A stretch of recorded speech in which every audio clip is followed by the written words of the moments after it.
નમસ્કાર મિત્રો, જય ભીમ, નમો બુદ્ધાય.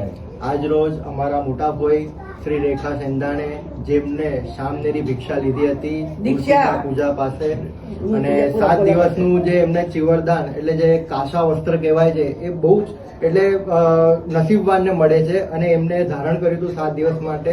અને એ નિમિત્તે આજે અમારા ઘરે જે પૂજા રાખેલ હતી પરિત્રાણ પાઠ, એના માટે ભિક્ષુ ગયા હતા બંતે કશ્યપલી, જે અમારા દ્વારે પધારેલ છે, અને એમણે આજે મહાપરિત્રાણ પાઠનું ઉચ્ચારણ કરી અને એની પૂજા કરી. અમને બુદ્ધ વંદના બી જોડે લીધી, અને બુદ્ધ વંદના સાથે એમનો ખરેખર જો અર્થ છે એ બી અમને સમજણ પાડી છે, અને ખૂબ જ સારી રીતે અમને બધું સમજાવ્યું છે. તે બદલ ખૂબ ખૂબ અભિનંદન અને આભાર તમને. નમો બુદ્ધ. અને આવા બંતેની ભારતમાં ખૂબ ખૂબ જરૂર છે, અને દરેક જગ્યાએ એવા બંતે